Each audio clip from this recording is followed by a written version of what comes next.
Hello guys, welcome back to our YouTube channel. Here we start a new topic. तो last topic हमने किया था growth of current. इस topic में हम देखेंगे डीके ऑफ करंट। तो डीके ऑफ करंट के अकॉर्डिंग हम देखते हैं। तो अगर हम बैटरी से हमारा कनेक्ट करा हमने, डेट इज़ हमारी बैटरी है, और यहाँ पे हमने क्या करा, एक कॉइल लगा दी जिसको हम इंडक्टर कहते हैं। इंडक्टेंस इसका एल है, और एक रेजिस्टेंस है हमारे पास, क्या दैट इज़ हमारे पास रेजिस्टेंस हमने लगा रखा था। और हमने लास्ट टॉपिक में जो की थी हमने उसको रखा था, ऑन किया था। इसमें हमने क्या कर दिया, उसको ऑफ़ कर दिया है। तो की जब यहाँ पे ऑन थी तो यहाँ पे क्या था, डॉट लगेगा। जब ये की ऑफ़ हो जाएगी तो मतलब सर्किट ऑफ हो चुका है, और की ऑफ हो गई तो मतलब सर्किट ऑफ हो गया। तो यहाँ से डॉट हटा देना है हमें।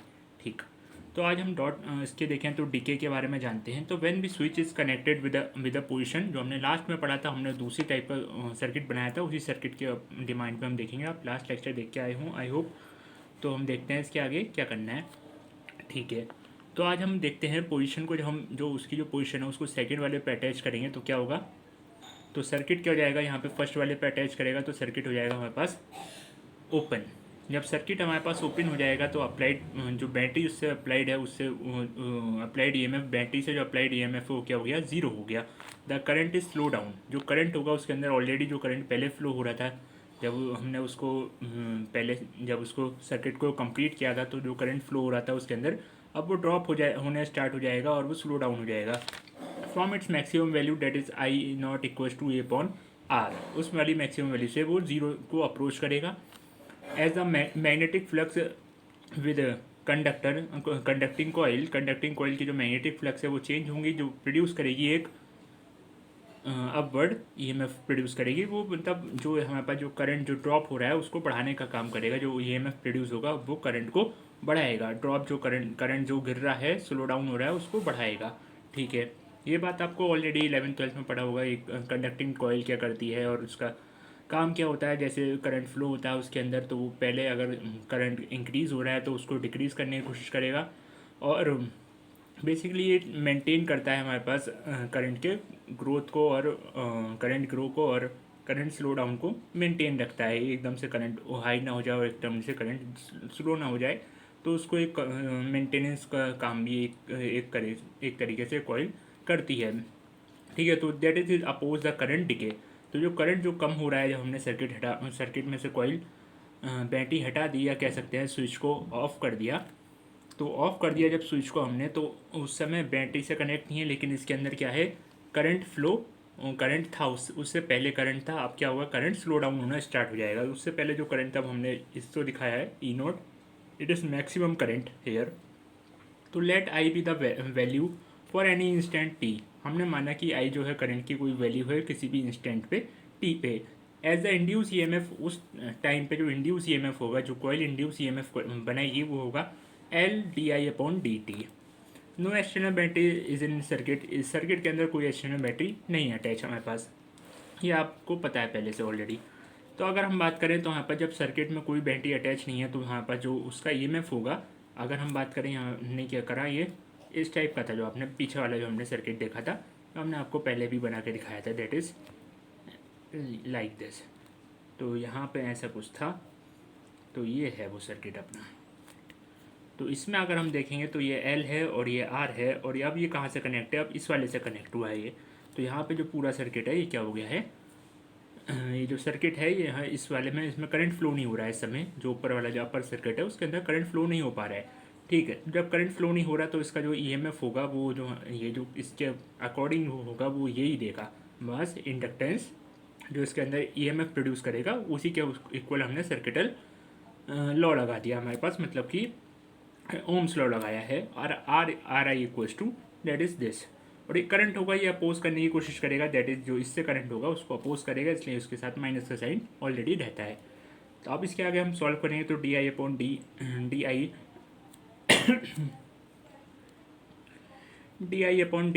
आई upon I minus R upon L D T. इसको जब बोथ साइड इंटीग्रेट करोगे तो यहाँ पे इसका इंटीग्रेशन प्लस इसका इंटीग्रेशन, तो यहाँ पे इसका इंटीग्रेशन करोगे तो बोथ साइड में, तो इसका 1 अपॉन आई का इंटीग्रेशन लॉग ई बेस आई हो जाएगा। और यहाँ पे इसका इंटीग्रेशन देखो, यहाँ पे सिंपल डी टी है तो डी टी का इंटीग्रेशन टी होता है, और जब माइनस का साइन ऑलरेडी है तो माइनस पहले आ गया। एक कांस्टेंट इंटीग्रेशन कांस्टेंट हम ऐड करेंगे।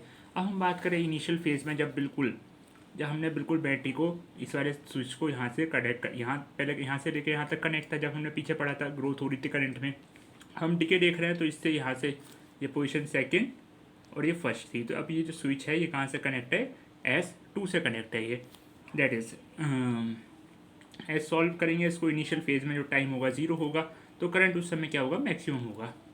जब इस सर्किट इससे कनेक्ट था, अब जब हमने हटाया नहीं है तो वो उस समय तो करंट मैक्सिमम ही हो रहा होगा, लेकिन हमने हटा दिया अचानक से और 2 से कनेक्ट कर दिया तो करंट क्या होगा, स्लो डाउन होना स्टार्ट करेंगे। तो उसी का नाम होता है करंट का डीके हो रहा है, डीके ऑफ करंट। ठीक है, तो हम यहाँ से के की वैल्यू देखेंगे तो के की वैल्यू ऑलमोस्ट इसके अकॉर्डिंग आएगी। जैसे यहाँ पे इनिशियल में तो करंट आई है, आई नॉट है, तो उसको हमने यहाँ फिल कर दिया और यहाँ पे टी की वैल्यू क्या लगा दी, 0 लगा दी। नाउ आप देख पा रहे हैं यहाँ पे हमने क्या करा, आर की वैल्यू उस वाली इक्वेशन में पुट कर दी और उसके बाद ये आर यहाँ पे के था तो यहाँ पे आर की मतलब के की वैल्यू हमने पुट कर दी। इसके जो हमने पीछे भी के की वैल्यू निकाली इसमें पुट कर दी। पुट करने के बाद इसको यहाँ ले आए और यहाँ पे सॉल्व करा तो यहाँ पे वही प्रॉपर्टी लगा देनी है, log M minus log N की प्रॉपर्टी हमने लगा दी है और इसको सॉल्व कर लिया है। अब सॉल्व करने के बाद हम देख पा रहे हैं यहाँ पे क्या होगा, यहाँ की ई की पावर में पहुँच जाएगा, ई की power minus R upon L T. और यहाँ से जो इसको हम इसी को हम कह सकते हैं, इस वाली इक्वेशन को हम कह सकते हैं करंट डीके की इक्वेशन है। जब कितना करंट डीके होगा वो किस पे डिपेंड कर रहा है, टाइम के रिस्पेक्टिव में देखें तो एक्सपोनेंटली डिपेंड कर रहा है। To it show the current in a circuit decay exponentially it has been, जो टाइम होगा यहाँ पे इसको हम कहेंगे time constant, is called time constant of the circuit where the lambda equals to, इसको हमने लैम्डा से दिखाया, lambda equals to L upon R, हमने पहले भी इसको लैम्डा से दिखाया था। ठीक है, तो अगर हम इसको अगर देखें कि कितने टाइम में करंट कितना हो गया, इस टाइम में, इस टाइम की बहुत वैल्यू है, तो इस टाइम जो है ये वाला जो टाइम इसके अंदर निकल के आता है इसको हम करंट टाइम कांस्टेंट कहते हैं, टाइम कांस्टेंट के नाम से बहुत फेमस है। तो इस पर डायरेक्ट क्वेश्चन आ जाता है कि what is time constant, fill in the blanks में करेक्ट में कि बताओ एल आर सर्किट के लिए टाइम कांस्टेंट की वैल्यू क्या होगी। तो इसमें आप इसको ध्यान रखें, ये एल अपॉन आर होती है। ठीक है, तो यही हमने फुल कर देना है अपना, सिंपल इसको सॉल्व करेंगे तो यहाँ पे आएगा 0.368 आई नॉट। तो ये एक्चुअल में इसका मतलब क्या है, that is lambda equals to L upon R of L R circuit is the time in which the current falling to 1 upon E times of its maximum value. अपनी मैक्सिमम वैल्यू से 1 upon E time, इतने time में 1 upon E times में क्या हो जाएगा, वो ई time क्या हो जाएगा, डिक्रीज हो जाएगा। अगर हम इस टाइम की बात करें तो वो इतने टाइम में, जैसे करंट यहाँ से स्टार्ट हुआ, ठीक है, यहाँ से यहाँ तक हुआ मैक्सिमम में, तो इतना टाइम लगे कि एल अपॉन आर टाइम लगेगा, वो क्या हो जाएगा, डिक्रीज होना पहुँच जाएगा। तो जितना वो डिक्रीज हुआ, वो जो करंट आएगा हमारे पास डिक्रीज वाला, वो कितना होगा, 1 अपॉन ई टाइम्स होगा आई नॉट के। ठीक है, तो यही बात हमने आपको बताई है, उसको समझाने की कोशिश करी है। अब हम डीके देखें तो करंट में डीके मतलब change, rate of change in current, तो करंट में चेंज कितना हो रहा है, तो उसी की में आएगा एक माइनस साइन, क्योंकि करंट क्या हो रहा है, डिक्रीज हो रहा है आई नॉट। इसका वही सिंपल है जो हमने इक्वेशन ऊपर बनाई है, एक इक्वेशन जो ऊपर बनाई है उसका एक बार क्या करना है, डिफ्रेंशिएट मार देना है, इसको एक बार डिफ्रेंशिएट कर दो टाइम के रिस्पेक्ट में, तो वही हमारे पास नीचे क्या हो जाएगा, सॉल्व हो जाएगा। तो यहाँ आप देख पा रहे हैं D I upon D T equals to R I आ रहा है। तो ये जो आर आई आ रहा है, आर अपॉन एल भी आएगा, आर एल आई, तो यही हमारे पास क्या है, हमारे पास ये किसके ऊपर डिपेंड हो रही है, ये आर अपॉन एल पे डिपेंड हो रहा है, that is reciprocal of time constant. तो अगर रेसिप्रोकल ऑफ टाइम कांस्टेंट पे डिपेंड हो रहा है, मतलब अगर ये वैल्यू ज़्यादा है, टाइम कांस्टेंट की अगर वैल्यू ज़्यादा है तो ज़्यादा करंट उसके अंदर क्या रहेगा, ज़्यादा टाइम तक करंट क्या रहेगा, उसके अंदर फ्लो करेगा। ओके, तो यही हमारे पास क्या हो गया, करंट डीके की क्या हो गई हमारे पास equation, D I upon D T equals to minus R upon L I naught है ये, that is I is where is any current. अगर हम इसको सॉल्व करें तो ये कोई भी करंट जिस पे वैल्यू अगर देखी जाए तो ये वाली वैल्यू है। ठीक है, now greater the value of L R और smaller the value of time constant is more rapidly does, अगर स्मॉलर होगी वैल्यू टाइम कॉन्स्टेंट की तो more rapidly does current die, बहुत जल्दी करंट क्या हो जाएगा, ख़त्म हो जाएगा, ऑलवेज इन अ सर्किट के अंदर। ठीक है, तो यहाँ पे इस टॉपिक का एंड होता है। इस टॉपिक का एक क्वेश्चन मैंने किया लगाया है, तो इस क्वेश्चन को आप देखो, जब अगर ईएमएफ आपको इतना दे रखा है, इतना दे रखा है, और एक वोल्ट अगर आर रेजिस्टेंस दे रखा है, और एक नया इंडक्टेंस दे रखा है, इसमें सर्किट मैंने बनाया नहीं तो वो एक बार मैं बनाने की कोशिश करता हूँ। दैट इज़ कुछ इस प्रकार का इसके अंदर सर्किट दे रखा था, मैंने पहले सॉल्व किया था, ये ऐसा कुछ दे रखा था। ये यहाँ पे बैटरी थी और एक की लगा रखी थी ये, तो that is R R L R और आर नॉट।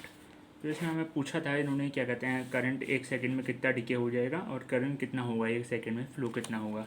तो सिंपल है, करंट की ये वैल्यू निकाल लेना है, तो सॉल्व कर लोगे, एक आध क्वेश्चन तो आप लगा ही सकते हो। ठीक है, थैंक यू।